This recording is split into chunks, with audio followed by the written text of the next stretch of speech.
See, number one, buffer zone in the government, so there is nothing called buffer zone. Ha, levom chutok te sakan zulay ti hay mo pangangang kang boom na ko buffer zone na.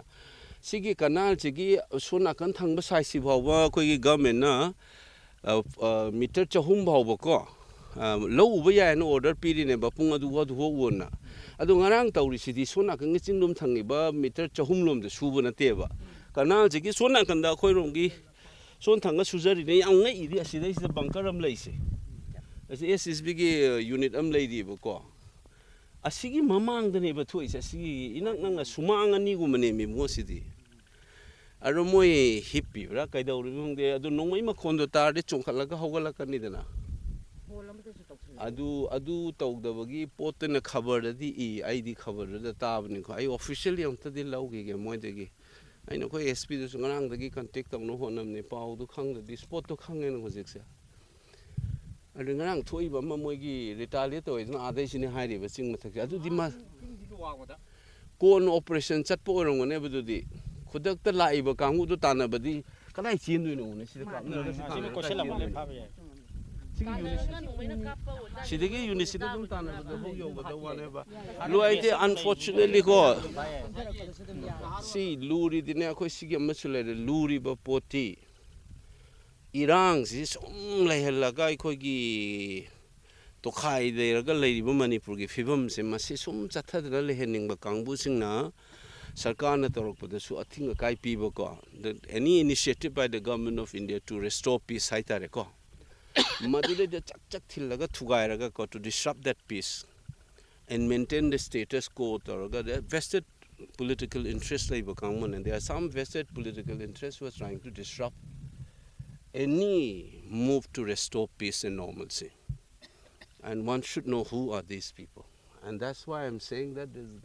this unit should have retaliated. The way they responded is less than desirable. Moi sidai han tawum thokpuni ko unit amata saying enforced away. I think higher up should also know. Khoi si pot se ani lebo ko higher up the lebo na khanba wa khanamaga ground the lebo mi haibam ko. The ground gi missing in the talk this higher up kari mari lene gi haibom jo koi khanmam thoe natraga di tong kap si sipai di hangadam ni protect on ne ai no chi moi dar mi dune jai jawan jai kisan lau le no na mang da kisan chu ga kaim tawam da di kari karam makhan jawan hai do wari na ti aseng ne por adu yakoi na lu no hangadam na ground le ba troops sing cha sahi ani si da respond to the bagi pot nama lady sa sigi limbom to is kadai de thulai sine khoi loi hangbam thwe kai no the Indian armed forces is one of the most well trained disciplined armed forces in the world.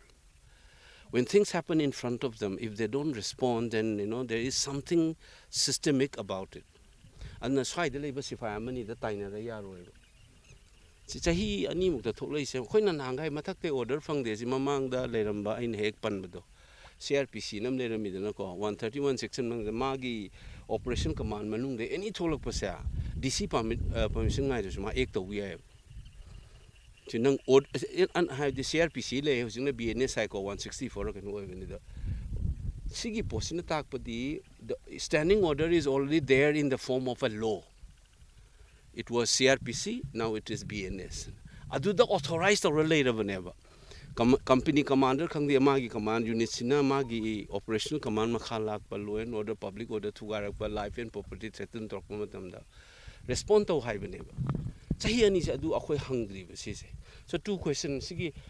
ai gi thajabam le ko ai noi gi media gi through da hai janing se. Nga ki oi bisina na district of the. And you should think bigger. These are distractions. And a larger hangado questions here. The forces on the ground, respond to in terms of their training and their ability. That the Indian armed forces are very well trained and very well disciplined groups.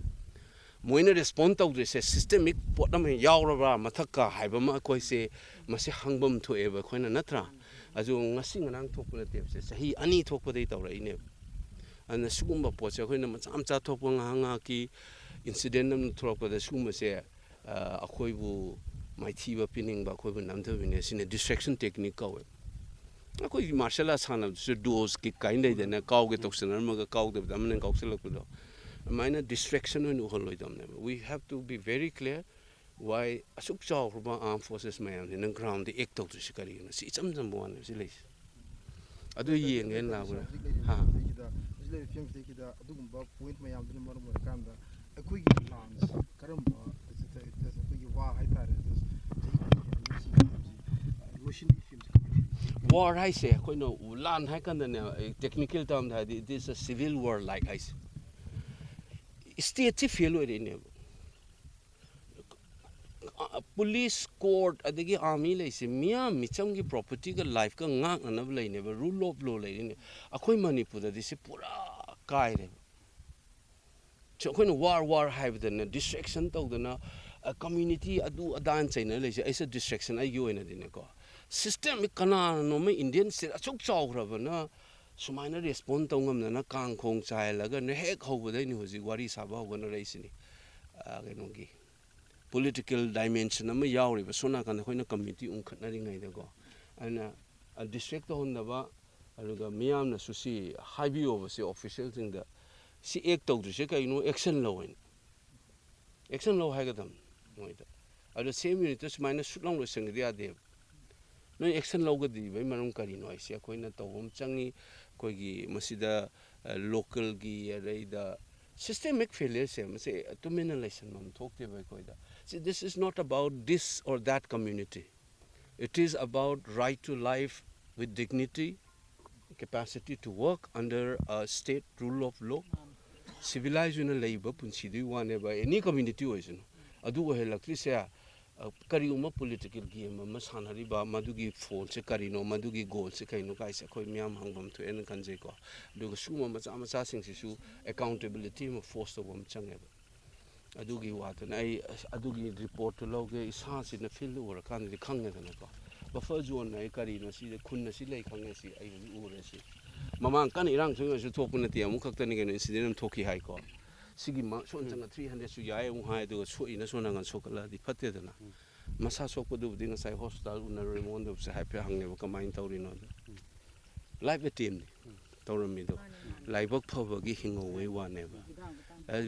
ꯔꯥꯎꯟꯗꯣ ꯃꯥꯅ ꯇꯥꯕꯗ 4-5 ꯑꯍꯥꯟꯕ ꯄꯥꯜꯂ ꯃꯇꯨꯡꯗ 4-5 ꯀꯥꯞꯄꯤ ꯍꯥꯏꯕ ꯑꯗꯨꯅ ꯇꯥꯛꯄꯗꯤ ꯏꯠ ꯋꯥꯖꯟ life attempt ꯇꯧꯔꯛꯄꯅꯦꯕ ꯏꯁꯣꯔꯅ ꯆꯥꯟꯕꯤꯕꯗꯒꯤ ꯐꯖꯅ ꯀꯣ ꯍꯪꯍꯧꯕ ꯉꯁꯥꯏ ꯗꯥꯛꯇꯔꯗꯁꯨ ꯍꯪꯉꯦ ꯃꯥꯏꯁꯦ ꯊꯦꯡꯛ ꯌꯨ